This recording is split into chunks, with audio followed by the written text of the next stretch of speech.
5 നേരം നമ്മളെ പള്ളിയിലെ ഉസ്താദിന് നമ്മളെ നാട്ടുകാർ ഒരുമിച്ച് കൂടിയിട്ട് പിരിവെടുത്തിട്ട് പള്ളിയിൽ മൈക്ക് വെച്ചില്ല. മൈക്ക് വെച്ചിട്ട് ഉസ്താദിന് ശമ്പളവും കൊടുത്തിട്ട് ഉസ്താദ് വിളിച്ചില്ല. അല്ലാഹുവിനെ സ്നേഹിക്കുന്നവര് വരൂ. അതെവിടെയാ മുസ്ലിയാരെ പറഞ്ഞത്? അല്ലാഹു അക്ബർ എന്ന് തുടങ്ങിയിട്ടല്ലേ മുസ്ലിയാര് തുടങ്ങിയത്? എന്നിട്ടാണ് മുസ്ലിയാര് പറഞ്ഞത് ഹയ്യ അലസ് സ്വലാഹ്, നിസ്കാരത്തിലേക്ക് വരണേ മോനെ. ഹയ്യ അലൽ ഫലാഹ്, വിജയത്തിന്റെ വഴിയിലേക്ക് വരണേ മോനെ. ഓ എന്റെ ചെറുപ്പക്കാരാ, ഫുട്ബോളിന് നമുക്ക് കൂട്ടായ്മയാ അല്ലെ? ഫുട്ബോളിന് നമുക്ക് കൂട്ടായ്മയാ, വോളിബോളിന് നമുക്ക് കൂട്ടായ്മയാ, നാട്ടിൽ നടക്കുന്ന സർവ്വ പരിപാടിക്കും കൂട്ടായ്മയാ. ചെറുപ്പക്കാരെ, നമ്മുടെ സുന്നത്തി ജമാഅത്തിന്റെ പ്രവർത്തകന്മാരായ SSFന്റെ കൊടി പിടിക്കുന്ന കുട്ടികളില് നിങ്ങളെ കൂട്ടായ്മ എന്തിനാണ് എന്നറിയോ? ഓ SSFകാരാ, നമുക്ക് എന്തിനാ കൊടി എന്നറിയോ?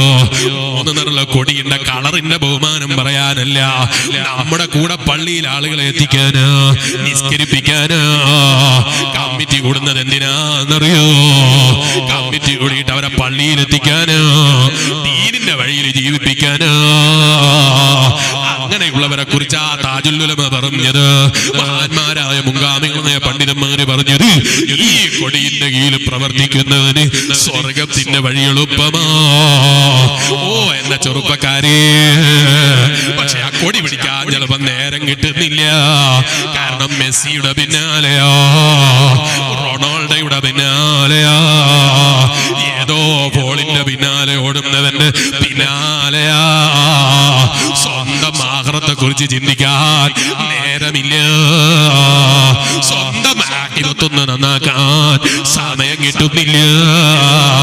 ആ വഴിയിലേക്കാ SSFകാരൻ വിളിക്കുന്നത്, SYSന്റെ നേതാക്കള് വിളിക്കുന്നത്, വരൂ വരൂ. ഇവിടെ ഫുട്ബോളിന്റെ സദസ്സ് SSFകാര് സംഘടിപ്പിച്ചിട്ടില്ല. നിങ്ങൾ കേട്ടോ? എവിടെയെങ്കിലും SSFകാര് സംഘടിപ്പിച്ചൊരു ഫുട്ബോളിന്റെ കളി ഇല്ല. അവർക്ക് കളിക്കാനല്ല സമയം, അതുകൊണ്ട് ആരോഗ്യത്തിന് വേണ്ടി കളിക്കൂല എന്നല്ല. SSFകാരൻ ആരോഗ്യത്തിന് ഒരു കളിക്കും നിൽക്കൂല എന്നല്ല. SSFകാരൻ കളിക്ക് ഹറാമാണ് എന്ന് പറയുന്നവനാണ് എന്നല്ല. SSFകാരന്റെ കൂട്ടായ്മ ചെയ്യുന്ന പണി എന്താണ്? ഇതുപോലെയുള്ള വാലിന്റെ സദസ്സ് സംഘടിപ്പിക്കല, ഇതുപോലെയുള്ള നന്മകൾ ചെയ്യല. SYSകാരെ ചെയ്യുന്ന പണി എന്താണ് എന്നറിയോ? നാട്ടിലെ സ്വാതന്ത്ര്യ പ്രവർത്തനങ്ങൾ നടത്തല, പട്ടിണി കിടക്കുന്നവർക്ക് ഭക്ഷണം എത്തിച്ചു കൊടുക്കല, ചികിത്സയില്ലാത്തവന് ചികിത്സ എത്തിച്ചു കൊടുക്കല. ആര് പഠിപ്പിച്ചു കൊടുത്തതാണ് എന്നറിയോ? നാട്ടിൽ പ്രസിഡന്റ് ആകാൻ മത്സരിച്ചിട്ട് SSFകാരൻ പ്രസിഡന്റ് ആകലില്ല. SSFകാരൻ മത്സരിച്ച് പ്രസിഡന്റ് ആകലുണ്ടോ? ഇല്ല. SSFകാരൻ വോട്ട് ചോദിക്കാറില്ല. SSFകാരൻ വോട്ട് വാങ്ങിയിട്ട് ലീഡർ ആകലില്ല. എന്തിനാണ് അവൻ ലീഡറായി എന്നറിയോ? അവൻ പ്രസിഡന്റ് ആയത് എന്നറിയോ? അവൻ സെക്രട്ടറി ആയത് എന്നറിയോ? അവന്റെ ആഖിറം ഒന്ന് വിജയിച്ച് കിട്ടാനോ, അവന്റെ പരലോകം ഒന്ന് വിജയിച്ച് കിട്ടാനോ. അല്ലാതെ നിസ്കരിക്കാത്തവന് വോട്ട് പിടിക്കാനല്ല, നിസ്കരിക്കാത്തവന് വോട്ട് വാങ്ങിച്ചു കൊടുക്കാൻ ഉറക്കൊഴിയാനല്ല. മറിച്ചോ SSFകാരന്റെ ഡ്യൂട്ടി എന്താണെന്നറിയോ? സ്വബഹിക്ക് ആളെ പള്ളിയിൽ എത്തിക്കല, ജമാഅത്തിന് പള്ളിയിൽ ആളുകളെ എത്തിക്കല, വാലിന് വരാത്ത സമൂഹത്തെ നാട്ടില് വാല് സംഘടിപ്പിച്ചിട്ട് വാല് കേൾപ്പിക്കല, സ്വാതന്ത്ര്യ പ്രവർത്തനം നടത്തല, ആഖിറത്ത് നന്നാകാനുള്ള പ്രവർത്തനങ്ങൾ ചെയ്യല, ആഖിറത്തിന് വേണ്ടി പ്രവർത്തിക്കല. SSFകാരൻ പ്രവർത്തിച്ചിട്ട് നിങ്ങൾ കണ്ടോ? ഏതെങ്കിലും SSFന്റെ പ്രസിഡന്റായ വകയിൽ അവന്റെ പോക്കറ്റ് നിറഞ്ഞത് കണ്ടോ? ഇവിടെയുള്ള SSFന്റെ പ്രസിഡന്റിനോട് ചോദിച്ചു നോക്ക്. നിങ്ങൾ കമ്മിറ്റിക്കാർ എത്ര കടം തരാനുണ്ട്? ട്രഷററോട് ചോദിച്ചു നോക്ക്, എത്ര പൈസ അങ്ങോട്ട് കിട്ടാനുണ്ട്? അതുപോലെ ഖജാൻജിയോടും സെക്രട്ടറിമാരോടും ചോദിച്ചു നോക്ക്. കമ്മിറ്റി ഭാരവാഹികൾക്ക് മുഴുവനും സംഘടന പൈസ കൊടുക്കാനാണ്. എന്താ പരിപാടി? ഇത് ഫുട്ബോൾ കളിച്ചിട്ട് മത്സരിച്ചിട്ട് ബിസിനസ് ചെയ്യലല്ല, ഇത് അള്ളാന്റെ ആഖിറം സമ്പാദിക്കല. സ്വന്തത്തിലൊന്നും സമ്പാദിക്കൽ ഇവിടെ ഇല്ല. വ്യക്തിപരമായി ദുനിയാവുണ്ടാക്കാനുള്ളതല്ല SSF, കേരള മുസ്ലിം ജമാഅത്ത്. ഇതെന്തിനുള്ളതാന്നറിയോ? ആഖിറം സമ്പാദിക്കാനുള്ളതാ. ആ വഴിയിലേക്ക് അല്ലാഹുവിന്റെ ഖുർആൻ വിളിക്കുന്നത് അല്ലാഹു ധരിച്ച മഹാന്മാരായ ഔലിയാക്കൾ നടന്ന വഴിയില്, സാലിഹീങ്ങൾ നടന്ന വഴിയില്, മുൻഗാമികൾ നടന്ന വഴിയില്, നമ്മളെ മഹാന്മാരായ താജുൽ ഉലമ അടക്കമുള്ള MA ഉസ്താദ് അടക്കം തങ്ങളടക്കമുള്ള അലേലത്ത് തങ്ങളടക്കമുള്ള മസൂട്ട് തങ്ങളടക്കമുള്ള ജീവിതയെ വഫാത്തായി പോയ ഉലിയകള്, വഫാത്തായി പോയ അലിമീങ്ങള്, ജീവിച്ചിരിക്കുന്ന ദുനിയാവിനെ താല്പര്യപ്പെടാത്ത നമ്മളെ അലിമീങ്ങള്, ആ അലിമീങ്ങളുടെ പിന്നാലെ എന്തിന് മുസ്ലിമേ നിന്നത്? അല്ലാഹുവിനെ ഭയന്ന് രാത്രി സമയത്ത് പുലർച്ചയ്ക്ക് എഴുന്നേറ്റ് തഹജ്ജുദ് നിസ്കരിക്കുന്ന നമ്മളെ അലിമീങ്ങളില്ല. വാത് കേൾക്കാൻ വന്ന ചെറുപ്പക്കാര്, ഞാനും നിങ്ങളെ പോലൊരു ചെറുപ്പക്കാരനാ.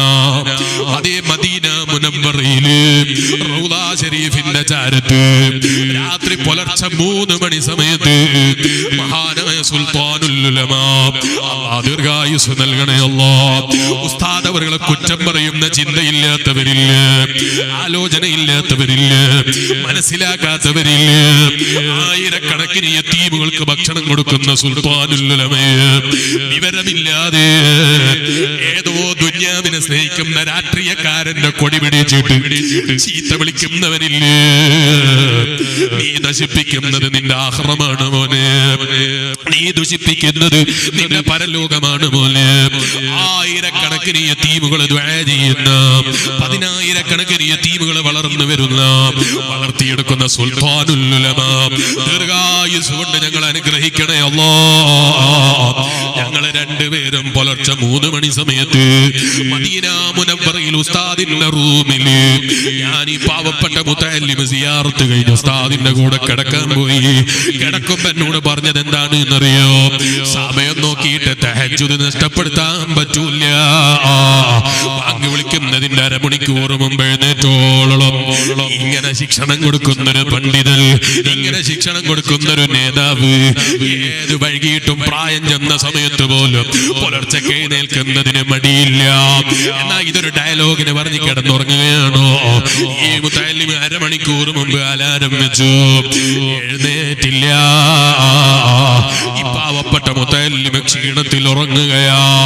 അപ്പോഴാ കാലിന്റെ അടുക്കൽ വന്ന് തട്ടിയിട്ട് വിളിക്കുന്നത്, അല്ലടോ ജനങ്ങളോട് വഅദ് പറയലേ ഉള്ളൂ, തഹജ്ജുദില്ല. തഹജ്ജുദില്ലാതെ എന്ത് വഅദാണോ? തഹജ്ജുദില്ലാത്ത വായിലാണോ? തഹജ്ജുദ് നിസ്കരിക്കാൻ കഴിയാത്ത പ്രഭാഷകനാണോ? എഴുന്നേൽക്കൂ. ഇത് കേട്ടിട്ട് ഉറക്കിൽ നിന്ന് ചാടി എഴുന്നേറ്റ് സമയം നോക്കുമ്പോൾ ബാങ്ക് വിളിക്കാൻ 1 മണിക്കൂർ ബാക്കിയാ. സുൽത്താനുൽ ഉലമ 3 മണിക്ക് കിടന്നിട്ട് തഹജ്ജുദ് നിസ്കരിച്ച് മുസല്ല വിരിച്ചിട്ട് ദുആ ചെയ്യുകയാ. ചെറുപ്പക്കാരാ, രക്തത്തിളപ്പിന്റെ പ്രായത്തില് ആരോ പറയുന്ന ആരോപണം കേട്ടിട്ട് ആലിമീങ്ങളെ നിന്ദിച്ചാൽ, സയ്യിദന്മാരെ നിന്ദിച്ചാൽ, മഹാന്മാരായ ഔലിയാക്കളെ നിന്ദിച്ചാൽ ആഖിറത്ത് ദുഷിച്ചു പോകുമെന്ന കാര്യത്തിൽ സംശയിക്കണ്ട. അല്ലാഹ് പറഞ്ഞത് കണ്ടില്ലേ? വത്തബിഉ സബീല മൻ അനാബ ഇലൈഹി. എന്നിലേക്ക് അടുത്ത മഹാന്മാരില്ലേ, എന്റെ പൊരുത്തം വാങ്ങിയ സ്വാലിഹീങ്ങളില്ല, ആ മഹാന്മാരെ വഴിയിൽ വഴി നടക്കണേ മോനെ. ഇന്നല്ലാഹ ഖബീറും ബിമാ. അതെ, അല്ലാഹുവിന്റെ ഖുർആൻ പറയാണ്, ഫഉനബ്ബിഉകും ബിമാ കുൻതും തഅമലൂൻ. നിങ്ങളെ മടക്കം എന്നിലേക്കാണ് എന്ന് പറഞ്ഞ അല്ലാഹ് പറയാണ്. നിങ്ങൾ എല്ലാ വിവരങ്ങളും അറിയുന്ന അല്ലാഹ്, ആ റബ്ബിനെ വഞ്ചിക്കാൻ നിൽക്കരുത്. എന്നിട്ട് അതാ ലുഖ്മാനുൽ ഹകീം റളിയല്ലാഹു അൻഹുവിന്റെ ഉപദേശം വീണ്ടും തുടരുകയാണ്. ഇവിടം വരെ ഞാൻ ഇന്നലെ ഓതിയിരുന്നു, വിശദീകരിക്കാൻ സമയം കിട്ടിയില്ല, അതുകൊണ്ടാണ് ഇന്ന് വിശദീകരിച്ചത്. അല്ലാഹ് തൗഫീഖ് ചെയ്താൽ ബാക്കി പിന്നീട് എവിടെയെങ്കിലും പറയാം. ലുഖ്മാനുൽ ഹകീം റളിയല്ലാഹു അൻഹു വീണ്ടും ഉപദേശിക്കുന്ന ഉപദേശം വളരെ മർമ്മപ്രധാനമായ ഉപദേശമാ.